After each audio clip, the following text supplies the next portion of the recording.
जय हिंद दोस्तों, बहुत बहुत स्वागत है आप सभी का। आज की इस वीडियो में आपको बताएंगे कि आपको बोर्ड एग्जाम में हिंदी की कॉपी कैसे लिखना है। देख सकते हैं सेम इसी प्रकार से आपको भी हिंदी की कॉपी लिखना है। अगर आप इस प्रकार से कॉपी लिख कर आते हो तो आपके भी 70 में 69 नंबर आएंगे। देख सकते हैं सेम इस प्रकार से आपको लिखना है। आज के इस वीडियो में फुल डिटेल के साथ बताएंगे कि कौन से प्रश्न का उत्तर कितने में देना है, हेडिंग कैसे बनाना है, कौन सी चीज को हाईलाइट करना है ताकि एग्जामिनर को सबसे अच्छे दिखाई दे और आपकी एक भी नंबर ना कटे। और यहाँ पर खंड काव्य कैसे लिखना है, जीवन परिचय कैसे लिखना है, सारी चीजें आज के वीडियो में बताएंगे। और यहाँ पर आपका जो निबंध आता है उसको कैसे लिखना है, बिल्कुल आसान तरीके से आपको बताएंगे। तो वीडियो को शुरू से लेकर लास्ट तक जरूर देखना है। वीडियो को लाइक कर देना, दोस्तों में शेयर कर देना। और आज ही के इस वीडियो से ये आपका 2023-24 का जो मॉडल पेपर खुद यूपी बोर्ड जारी करता है, इसका पूरा भी सोल्यूशन हो जाएगा। इसी से मोस्टली क्वेश्चन आपके 2025 बोर्ड एग्जाम में पक्का आएंगे भी। तो चलिए बिना देर किए वीडियो को स्टार्ट करते हैं। तो सबसे पहले देखिए, सबसे पहले कॉपी लिखने का तरीका आपको क्यों जानना जरूरी है। अगर आप सेम उसी प्रकार से जैसे लिखते हो, सेम उसी प्रकार से अगर आप कॉपी लिख कर चले आओगे तो आपके बहुत ही कम नंबर दिए जाएंगे। क्योंकि देखिए, फिल्म जो शूट किया जाता है उसको अगर बिना एडिट किए ही प्रस्तुत कर दिया जाए तो वो देखने में अच्छी नहीं लगेगी। सेम उसी प्रकार से जो कॉपी है उसको सेम जैसे क्वेश्चन आंसर याद किए हो सेम उसी प्रकार से लिख दोगे तो वो अच्छी नहीं लगेगी। उसको प्रेजेंट करने का अच्छा तरीका मालूम होना चाहिए, तब जाकर वो अच्छी लगेगी। तो चलिए आज के वीडियो में वही तरीका आपको बताएंगे कि कैसे कॉपी को बोर्ड एग्जाम में लिखना है, यानी कि कैसे कॉपी प्रेजेंट करना है ताकि आपका एक नंबर काटना एग्जामिनर का मुश्किल हो जाएगा कि कैसे इस बच्चे ने लिख दी कि जो इसकी एक भी नंबर मैं नहीं काट सकता, एक नंबर भी काटना मुश्किल हो जाएगा। जो तरीका बताऊंगा उस तरीके से लिख कर आना, गारंटी देकर बोल रहा हूं कि आपका 95% लाने से कोई नहीं रोक पाएगा, 95% पक्का आएगा। चलिए बिना देर किए वीडियो को शुरू करते हैं। तो ये आपका मॉडल पेपर है, इसी के थ्रू यहाँ पर बताएंगे। तो सबसे पहले देखिए 2023-24 का मॉडल पेपर है। समय 3 घंटे 15 मिनट का मिलता है। पूर्णांक आपका 70 नंबर आता है। यहाँ पर पहले तो 20 बहुविकल्पीय प्रश्न दिए जाते हैं। तो खैर बहुविकल्पीय हम किसी और वीडियो में बता देंगे, जिसमें ओएमआर शीट के बारे में बताएंगे, उसमें वो बहुविकल्पीय को बता देंगे। चलिए आज की इस वीडियो का मेन मकसद है आपको बताना कौन सा वर्णात्मक प्रश्न यानी कि खंड ब। देखिए यहाँ से स्टार्ट होता है खंड ब, जो कि पूर्णांक इसका 50 नंबर का रहता है। भाई साहब समझ सकते हो, 50 नंबर आज की इस वीडियो से आपका फिक्स हो जाएगा। 50 नंबर फिक्स हो जाएगा। कैसे लिखना है, हैंडराइटिंग भी कैसे बनानी है, सारी चीजें आज के वीडियो में बताएंगे। देखिए सबसे पहले कहता है कि निम्नलिखित गद्यांश पर आधारित 3 प्रश्नों के उत्तर दीजिए। 6 नंबर का ये आपका गद्यांश दिया जाएगा, इससे रिलेटेड 3 प्रश्न पूछे जाएंगे, उसका आपको उत्तर देना है। तो सबसे पहले देखिए ये आपका गद्यांश दिया गया है। तो सबसे पहले देखिए कि इसको सबसे पहले हम दर्शाएंगे कैसे, सॉल्व कैसे करेंगे यहाँ पर। तो देखिए सबसे पहले हम खंड ब कर रहे हैं ना, तो सबसे पहले लिखेंगे ऊपर में ही खंड ब, ठीक। उसके बाद यहाँ पर लिखा था वर्णात्मक प्रश्न, तो हम लिखेंगे क्या, वर्णात्मक प्रश्न भी हेडिंग बना देंगे, ठीक। इस प्रकार से लिखोगे तो आपके एक भी नंबर नहीं कटेंगे। और हाँ, घोच पोच नहीं करना है, एक में भी नहीं लिखना है आपको। यहाँ पर एक लाइन छोड़ देना है, तब लिखना है वर्णात्मक प्रश्न, फिर एक लाइन छोड़ देना है। और प्रश्नोत्तर 1 हम कर रहे हैं तो प्रश्नोत्तर 1 लिख दिए। अब यहीं पर समझ जाइए, ये आपका गद्यांश वाला है ना, तो यहाँ पर हम ब्रैकेट में लिखेंगे गद्यांश। क्या लिखेंगे, गद्यांश। तब जाकर आपको एग्जामिनर समझेंगे कि और बच्चा से यूनिक है, यानी कि इसको कॉपी लिखने का अच्छा तरीका मालूम है। और जो ही समझ जाएंगे तो समझेंगे कि ये टॉपर की कॉपी है, ठीक है ना। तो गद्यांश ब्रैकेट में हेडिंग बना देंगे। उसके बाद यहाँ पर देखिए, जब भी आप गद्यांश पद्यांश लिख रहे हैं तो सबसे पहले शुरुआत करें संकेत से। संकेत में क्या लिखा जाता है, ये आगे का 2 शब्द और ये बाद का 2 शब्द। देखिए आगे का 2 शब्द क्या है, यह कोई, और डॉट डॉट बाद का 2 शब्द हमारा क्या था, होते हैं लिख देंगे, ठीक। इस प्रकार से लिख देंगे संकेत। देन उसके बाद यहाँ पर लिखेंगे क्या, यहाँ पर सबसे पहले यहाँ पर पूछा गया था आपका संदर्भ। तो देखिए कैसे अब लिखेंगे, यहाँ पर देखिए फर्स्ट यहाँ पर लिखेंगे, फर्स्ट था ना तो फर्स्ट लिखेंगे। ये छोटी छोटी गलती आपको नहीं करना है। अगर यहाँ पर फर्स्ट छोड़ दोगे तो आपके नंबर काटे भी जा सकते हैं, ठीक। तो फर्स्ट लिखकर यहाँ पर लिखेंगे संदर्भ। और संदर्भ में क्या लिखेंगे, देखिए संदर्भ कैसे पहचानना है कि किस चैप्टर से लिया गया। तो देखिए यहाँ पर ये जो है मित्र का जिक्रण इस चैप्टर में किया गया। यहाँ पर मित्रता आ रहा है ना, तो आप समझ ही गए हैं कि मित्रता पाठ से लिया गया है। अब इसके लेखक आचार्य रामचंद्र शुक्ल हैं, तो संदर्भ आसानी से लिख पाओगे कि प्रस्तुत गद्यांश हमारी पाठ्य पुस्तक हिंदी के मित्रता नामक पाठ से अवतरित है और इसके लेखक आचार्य रामचंद्र शुक्ल जी। अगर इतना देर वीडियो में बने हो तो इसका मैं PDF भी दूंगा, दूंगा। बताऊंगा कहाँ पर मिलेगा, टेलीग्राम ग्रुप और व्हाट्सएप चैनल का लिंक डिस्क्रिप्शन में, जाकर डाउनलोड भी कर लेना और हमेशा इसको देखते रहना, ऐसे सीखते रहना। ठीक, चलिए यहाँ पर कहता है गद्यांश के रेखांकित अंश की व्याख्या कीजिए। तो यहाँ पर हम 2 नंबर में लिखेंगे गद्यांश के रेखांकित अंश की व्याख्या। अब यहाँ पर लिखेंगे कि शुक्ल जी कहते हैं कि 2 व्यक्तियों में, जो भी अंडरलाइन किया गया था उसका हम केवल लिखेंगे। तो देखिए कैसे लिखना है, कितने में लिखना है, समझ जाइए। मित्रता होने के लिए आवश्यक नहीं कि उनके स्वभाव एक जैसे हो, उनकी रुचियां भी समान हो, वरन भिन्न स्वभाव के लोगों में भी मित्रता हो सकती है। समाज में व्याप्त भिन्नता को देखकर निर्धन धनी की ओर, निर्बल बलशाली की ओर तथा विनीत नम्र व्यक्ति की ओर आकर्षित होते हैं। देखिए जितना मतलब कि ये व्याख्या आपका कितने नंबर का पूछा जाता है, 2 नंबर का। अधिक से अधिक व्याख्या कितने में आपको लिखना है, 5 से 6 लाइन में अधिक से अधिक लिखना है। 6 लाइन अधिक हो जाएगी, ठीक, 6 लाइन से अधिक नहीं बनाना है, क्योंकि इसके 2 नंबर ही मिलेंगे। देखिए हमने 2, 2, 4, 1, 5 लाइन में लिखा है अच्छे से। उसके बाद देखिए यहाँ पर पूछा गया था कि लेखक के अनुसार समाज में भिन्नता देकर लोग एक दूसरे की ओर क्यों आकर्षित होते हैं। इसका भी 2 से 3 लाइन में उत्तर देना है। यहाँ पर हमने लिख दिया कि समाज में भिन्नता देकर लोग व्यक्ति की ओर आकर्षित होते हैं, क्योंकि व्यक्ति में होने वाले गुणों का भाव उसे गुणवान व्यक्ति की ओर आकर्षित कराता है। सेम इस प्रकार से देखिए एक भी नंबर इसका नहीं कटा है, 2 नंबर 2 नंबर, और वहाँ पर भी जो है संदर्भ का भी अच्छे से नंबर 2 नंबर मिल गया, 6 नंबर पूरे के पूरे मिल गए। इस प्रकार से लिखोगे तो आपके भी 1 नंबर भी नहीं कटेंगे। ठीक, उसके बाद देखिए, उसके बाद आपका यहाँ पर आता है, ऐसे आपको पेज नहीं छोड़ना है। इधर ये कॉपी थोड़ा मतलब कि कमजोर थी, इस कारण यहाँ पर पेज छोड़ दिया गया था। अब चलिए यहाँ पर बोर्ड एग्जाम में आपको पेज 1 भी नहीं छोड़ना है, अथवा करके भी आपका दिया गया है, या तो ये कीजिए या ये कीजिए। चलिए ये हमने बता दिया, तो ये आप अपने से कर लीजिएगा, ये ममता चैप्टर से लिया गया है। ठीक, चलिए यहाँ पर अगला कह रहा है कि दिए गए पद्यांश पर आधारित किन्हीं 3 प्रश्नों के उत्तर दीजिए। ये गद्यांश था, ये पद्यांश था, 6 नंबर का ये भी पूछा जाता है। तो कहता है कि चरण कमल बंदौ हरिदाई, यहाँ पर जाके कृपया पलंग गिरी लहें, अंधे को सब कुछ दर्शाई, बहिरे सुने गूंगे पुली बोले, रंग चले छत्र धराई।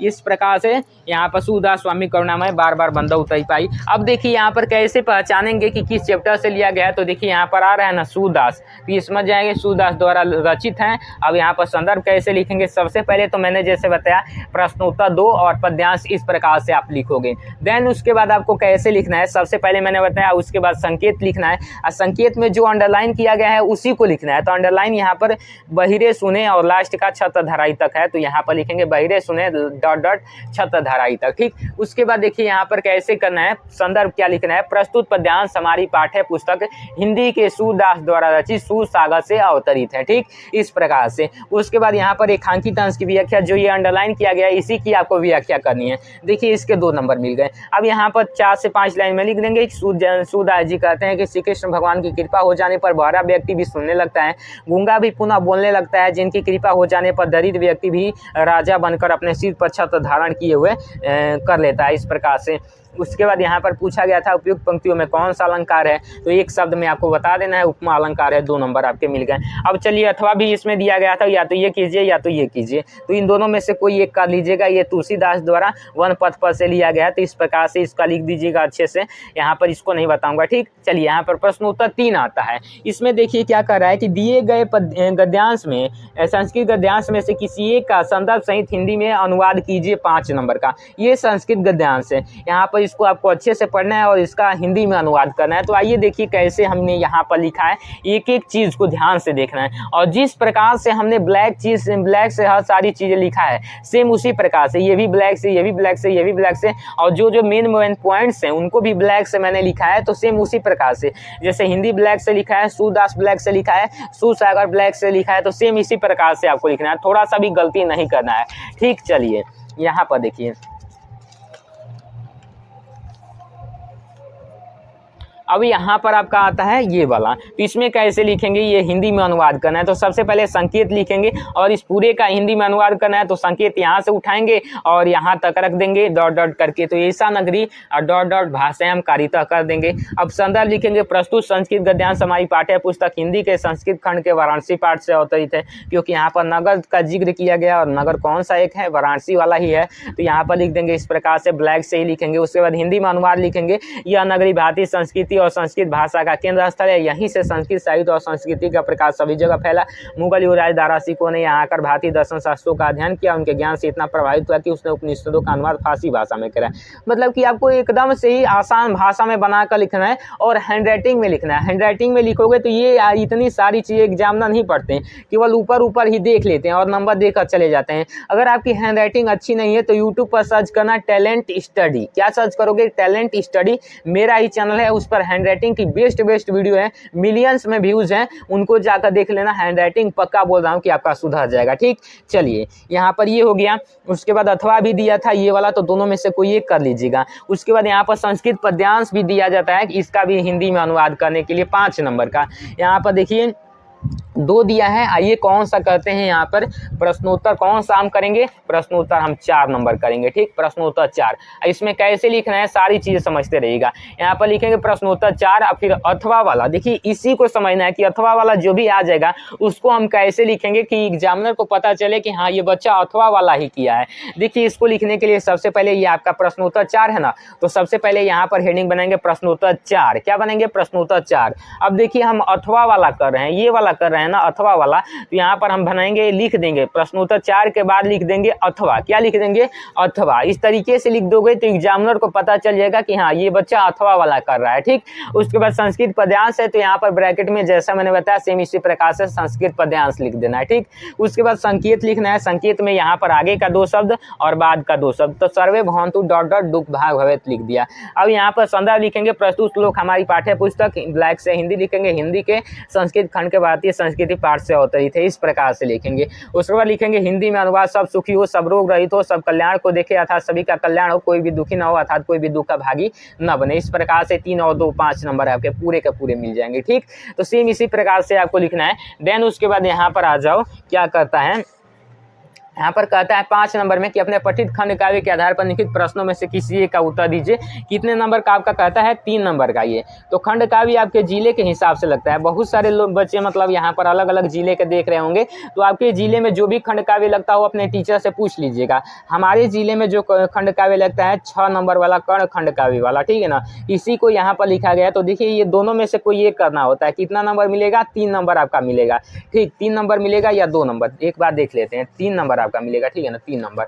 चलिए तो देखिए कैसे खंड काव्य लिखा जाता है। सबसे पहले प्रश्नोत्तर 5 है तो यहाँ पर हेडिंग बनाएंगे प्रश्नोत्तर 5। उसके बाद ब्रैकेट में लिखेंगे खंड काव्य। ठीक, उसके बाद यहाँ पर लिखेंगे 6 का दूसरा नंबर। कौन सा कर रहे हैं हम? 6 का दूसरा नंबर। तो इस प्रकार से हम लिख देंगे। देख लीजिए यहाँ पर 6 का दूसरा नंबर ही हम कर रहे हैं। ठीक, कृष्ण का चरित्र चित्रण। अब देखिए यहाँ पर लिखेंगे सबसे पहले खंड काव्य में हेडिंग बनाना जरूरी है। जितना अच्छे से हेडिंग बनाओगे उतने ही अच्छे आपके नंबर दिए जाएंगे। तो चलिए सबसे पहले लिखेंगे श्री कृष्ण का चरित्र चित्रण और यहाँ पर लिखेंगे श्री कृष्ण कर्ण खंड काव्य के उदात्त चरित महापुरुष हैं। वे एक अवतारी पुरुष और भगवान के रूप माने जाते हैं। इनके चरित्र की विशेषताएं निम्न है। कौन कौन सी विशेषताएं हैं? सबसे पहले कूटनीति की लिखेंगे, यानी कि कर्ण खंड काव्य के प्रमुख घटनाओं में श्री कृष्ण का विशेष साथ है। वे पांडवों के परम हितैषी और हर पल उनका ध्यान रखते हैं तथा समय समय पर उन्हें सचेत भी करते हैं। यानी कि इस प्रकार से हेडिंग वाइज हेडिंग आपको लिखना है। और 3 नंबर का है तो 3 से 4 हेडिंग ही बनाना है, 4 हेडिंग अधिक से अधिक। ठीक, उसके बाद परिस्थितियों के मर्मज्ञ श्री कृष्ण भगवान है। वे त्रिकालदर्शी है, भविष्य दृष्टांत तथा परिस्थितियों को भली प्रकार समझने में सक्षम है। वे जानते हैं कि धर्म युद्ध में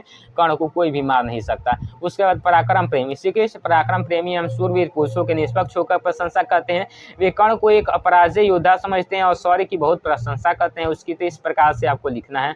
अब चलिए इस प्रकार से आपका हो गया। अब यहाँ पर आएगा कि अपनी पाठ्य पुस्तक में से यहाँ पर दिए गए लेखों में से किसी एक का जीवन परिचय लिखते हुए उनकी प्रमुख रचना का उल्लेख कीजिए। 6 का क नंबर में, 6 का क और 6 का ख 2 पूछा जाएगा। एक में लेखक का और एक में कवि का जीवन परिचय देना होता है। और 5 नंबर का ये, 5 नंबर का ये, जो बहुत ज़्यादा इंपॉर्टेंट है। कैसे लिखना है? अगर इसमें थोड़ा सा भी लिखने में मिस्टेक कर दोगे तो 5 नंबर के जगह 3 ही नंबर दिए जाएंगे। 5 नंबर के जगह 3 ही नंबर, यानी कि 6 नंबर ही मिलेंगे जहाँ 10 नंबर मिलने होते हैं। तो यहाँ पर इसको ध्यान से देखना, काफी इंपॉर्टेंट है। तो देखिए यहाँ पर इसको हम यहाँ से साइड से पलट देते हैं। ठीक, उसके बाद देखिए यहाँ पर आपका आता है प्रश्नोत्तर 6 का क लिख देंगे अच्छे से। देन उसके बाद बड़े ब्रैकेट में सबसे पहले जैसा मैंने बताया सेम उसी प्रकार से आपको लिखना है। हम लेखक परिचय लिख रहे हैं, यहाँ पर लेखकों का जीवन परिचय है, तो यहाँ पर ब्रैकेट में लिख देंगे लेखक परिचय। अब देखिए इसमें 3 दिया है, तीनों में से किसी एक का करना है। तो यहाँ पर कौन सा किया गया है, आचार्य रामचंद्र शुक्ल का,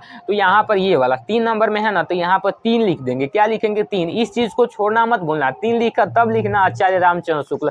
छोटी छोटी मिस्टेक कर दोगे और एग्जामिनर पकड़ लेंगे तो आपके नंबर काट लेंगे, और छोटी छोटी मिस्टेक्स को भी नहीं करोगे तो एग्जामिनर नहीं पकड़ पाएंगे और आपके नंबर देते चले जाएंगे भर भर के। ठीक, अब देखिए इसको कैसे लिखना है, लिखने का बेहतरीन तरीका क्या है। इस चीज को अगर मैं नहीं लिखता तो एग्जामिनर आपको हो सकता है इस पर 4 ही नंबर देकर चले जाते हैं, लेकिन जैसे इस चीज को हमने लिख दिया, देखिए 3 और 2 5 नंबर पूरे के पूरे मिल गए। देखिए कैसे लिखना है, सबसे पहले यहाँ पर हेडिंग बना दीजिएगा, देन उसके बाद यहाँ पर एक लाइन छोड़कर लिखिएगा जीवन परिचय। इतना लिखने के बाद साइड में आ जाना है आपको, और साइड में स्केल से सबसे पहले तो यहाँ पर नाम, पिता, माता, जन्म, मृत्यु, रचना, ये 5 चीजें याद कर लीजिए। सबसे पहले नाम, पिता, माता, जन्म, मृत्यु, रचना, ये 5 चीजें आप याद कर लीजिए। सबसे पहले इन चीज को यहाँ पर ब्रैकेट में लिख देना। जो चीज इसमें लिखोगे सेम यही मेन पॉइंट्स है, इसको यहाँ पर लिख देना और इस तरीके से ब्रैकेट से बंद कर देना है। ठीक, इन चीज से यानी कि स्केल से। उसके बाद यहाँ पर तब जाकर यहाँ पर लिखना शुरू करना है। यहाँ से इससे ये होगा कि इसी चीज को एग्जामिनर देख लेंगे और समझ जाएंगे कि हाँ बच्चे ने बिल्कुल सही लिखा है, इसमें कहीं पर गलती भी होगा तो इस चीज को देखकर कहेंगे कि हाँ सही लिखा है, इस कारण फुल नंबर देकर चले जाएंगे। अगर आपको याद ना हो, भरमाना है एग्जामिनर को तो ऐसे मत लिखना। अगर याद हो सारी चीजें अच्छे से तो ऐसे लिखोगे, एग्जामिनर एक भी नंबर नहीं काटेंगे। ठीक, अब देन उसके बाद यहाँ पर जो भी आपका जीवन परिचय हो उसको अच्छे से लिखना है। लिखने के कैसे क्या लिखना है, सबसे पहले यहाँ पर जन्म होगा उसको ब्लैक से लिखना है, जन्म स्थान ब्लैक से लिखना है, पिता का नाम ब्लैक से लिखना है, और उनकी मृत्यु जो हो गई होगी उसको ब्लैक से लिखना है। इसके 3 नंबर दिए जाएंगे। उसके बाद एक रचना आपसे पूछी जाती है, उसको आप अगर आप लिख देते हो तो उसके आपके कितने नंबर दिए जाते हैं, 2 नंबर दिए जाते हैं, तो 2 नंबर इसका भी मिल जाएगा। ठीक, अब देखिए यहाँ पर कवि का भी जीवन परिचय आता है 5 नंबर का, तो देखिए इसको कैसे लिखना है कवि का जीवन परिचय। सबसे पहले यहाँ पर प्रश्नोत्तर 6 के ख हेडिंग बनाएंगे। क्या बनाएंगे, ख, इसमें लिखेंगे कवि परिचय। ठीक, और सेम उसी प्रकार से गोस्वामी तुलसीदास का यहाँ पर करें 3 दिया है, पहला करें तो पहला हेडिंग बनाकर इस प्रकार से संक्षिप्त परिचय जैसा मैंने बताया, नाम, जन्म, पिता, माता, मृत्यु, रचनाएं लिख देंगे। तब उसके बाद जीवन परिचय यहाँ से लिखना स्टार्ट कर दोगे। सेम इतना में ही जीवन परिचय लिखना है, ज्यादा नहीं लिखना है क्योंकि इसके 3 नंबर और इसके 2 नंबर दिए जाते हैं। सेम देख लीजिए, इतना में ही लिखना है, 1 पेज में ही लिखना है, ज्यादा से ज्यादा नहीं लिखना है। बहुत सारे बच्चे 1.5 पेज 2 पेज लिखने लगते हैं, कोई फायदा नहीं। 3 नंबर मिलेंगे और इस चीज के मात्र 1 वर्ड के 2 नंबर मिल रहे हैं, तो इतना लिख दियो काफी है। ठीक, अब यहाँ पर देखिए इस प्रकार से ब्लैक पेन से सारी चीजें हेडिंग बनाकर अच्छे से लिख देना है। उसके बाद लास्ट में एक रचना लिख देना है। रचना भूलना नहीं है क्योंकि 2 नंबर इसी के दिए जाते हैं। इसको लिखोगे 3 नंबर, इसको लिख दोगे तो 2 नंबर। अब चलिए यहाँ पर ये कंप्लीट हो गया। उसके बाद कहता है अपनी पाठ्य पुस्तक में से कंठस्थ किया कोई श्लोक लिखिए जो इस प्रश्न पत्र में न आया हो, 2 नंबर का। चलिए यहाँ पर साइड में आते हैं। साइड में आएंगे तो देखिए यहाँ पर प्रश्नोत्तर 7 और यहाँ पर श्लोक हेडिंग बना देंगे। श्लोक लिख देंगे जो भी आपको याद हो, वर्णम मणम वापे जो वापे पराजो व्यो तो समो वीर वीर भाव ही भी था अच्छे से। उसके बाद 2 नंबर इसके मिल जाएंगे। उसके बाद यहाँ पर आपका आता है देखिए कि निम्नलिखित में से किन्हीं 2 प्रश्नों का उत्तर संस्कृत में दीजिए, 2 नंबर का, तो दे दीजिएगा। 2 प्रश्न का उत्तर आप अच्छे से दे दीजिएगा जो प्रश्न आपसे पूछा जाएगा। अब चलिए इस प्रकार से इस बच्चे ने दे दिया है। सबसे पहले यहाँ पर लिखना सारी चीजें हेडिंग वाइज हेडिंग जरूरी है। ठीक, उसके बाद चलिए इस साइड आते हैं। इस साइड आएंगे तो यहाँ पर देखिए यहाँ पर आपका आता है निबंध। देखिए प्रश्न मतलब क्वेश्चन पेपर में यहाँ पर कह रहे हैं इनमें से किसी एक विषय पर निबंध लिखिए। कैसे लिखना है समझ जाइए। 7 नंबर का यहाँ पर 1 2 3 4 निबंध दिए गए हैं। पर्यावरण संरक्षण के उपाय, आतंकवाद कारण एवं निवारण, जनसंख्या लाभ और हानि, नारी सशक्तिकरण, चारों में से किसी एक को करना है। तो देखिए निबंध कैसे लिखना है बेहतरीन तरीका बिना याद किए, ये मेरे चैनल टैलेंट स्टडी पर जाकर विजिट कीजिएगा। बहुत बेहतरीन वीडियो आपको निबंध की दी गई है। मैं वीडियो का लिंक डिस्क्रिप्शन में दे दूंगा, हैंडराइटिंग वाली भी और निबंध वाली भी, सबको जाकर देख लेना। चलिए यहाँ पर सबसे पहले लिखेंगे जनसंख्या लाभ और हानि। इस प्रकार से हेडिंग बना दीजिएगा। सबसे पहले रूपरेखा लिखा जाता है। रूपरेखा में प्रस्तावना और उपसंहार एकदम जरूर से ही लिखना। उसके बाद की चीजें आप निबंध के अकॉर्डिंग लिख देना। तो इस प्रकार से आपको हेडिंग बनाकर प्रस्तावना में इंट्रोडक्शन निबंध का लिख दिया जाता है। प्रदूषण के अर्थ हेडिंग बनेंगे, इसमें प्रदूषण के मतलब अर्थ क्या है उसके बारे में लिखोगे। उसके बाद जनसंख्या वृद्धि के कारण में यानी कि जनसंख्या वृद्धि का कारण आखिर क्या है, क्यों जनसंख्या बढ़ रही है, इस चीज के बारे में यहाँ पर लिख दोगे। उसके बाद यहाँ पर देखिए यहाँ पर जनसंख्या वृद्धि के दुष्प्रभाव क्या क्या हो सकते हैं, जो भी आपके दिमाग में थॉट्स आए कि इस चीज़ के क्या दुष्प्रभाव हो सकते हैं, क्या कारण हो सकते हैं, क्या इसके रोकने के उपाय हैं, इस चीज़ को भी यहाँ पर लिख सकते हो। विश्व जनसंख्या दिवस कब मनाया जाता है, इस चीज़ को लिख दोगे। और उपसंहार में पूरा का पूरा इसका निचोड़ आप क्या सोचते हो, भारत सरकार क्या इस पर कदम उठा रही है, इस चीज़ को यहाँ पर लिख दोगे अच्छे तरीके से। आपका कितना नंबर, देखिए निबंध आप जितना भी अच्छे से लिख दीजिए, यहाँ पर देखिए 6 ही नंबर मिलेगा। कितना भी अच्छे से लिख दीजिए निबंध, 7 नंबर नहीं मिलेगा। 7 नंबर का निबंध है तो 7 नंबर नहीं मिलेगा, 6 नंबर ही मिलेगा। देखिए इस बच्चे को 6 नंबर ही मिले हैं। उसके बाद अपनी विशेष रुचियों का उल्लेख करते हुए मित्र को पत्र लिखिए। 10वां नंबर क्वेश्चन 4 नंबर का पूछा जाता है। अथवा करके भी यहाँ पर उत्तर मध्य रेलवे शिकायती पत्र लिखे जो टिकट निरीक्षक द्वारा किए गए अवैध व्यवहार का उल्लेख हो। इस प्रकार से दोनों में से कोई एक करना था। तो आइए देखिए पत्र लेखन भी कैसे लिखना है। यहाँ पर देखिए प्रश्नोत्तर 10 लिख देंगे और पत्र लेखन लिख देंगे। उसके बाद यहाँ पर अपने मित्र को लिखना था तो यहाँ पर लिखेंगे प्रिय मोहित, कॉमा लगाएंगे। उसके बाद नमस्ते, आशा है कि इस प्रकार से कोटेशन लिख देंगे। कैसे लिखना है इस पर फुल डेडिकेटेड वीडियो है। उसके बाद अच्छे से हेडिंग वाइज हेडिंग अच्छे से उसको बना कर लिख देंगे। और यहाँ पर इस प्रकार से लास्ट में भी कोटेशन लिख देंगे 3। और यहाँ पर कितने नंबर, 3 नंबर आपके पूरे के पूरे मिल जाएंगे। कितने नंबर में, 4 नंबर में 3 नंबर इसके दिए गए। और अगर आप क्यों इसके 4 में 3 दिए हैं, क्योंकि राइटिंग अच्छे से नहीं बैठा है ये लड़का लास्ट में, इसी कारण 4 में यहाँ पर 3 नंबर दिए हैं। अगर आप राइटिंग में इसको अच्छे से लिख दोगे तो आपके भी 4 में 4 मिल जाएंगे। ठीक, तो आज की वीडियो में बस इतना ही। मैं मिलता हूँ आपको इसके नेक्स्ट वीडियो में। तब तक के लिए जय हिंद, वंदे मातरम।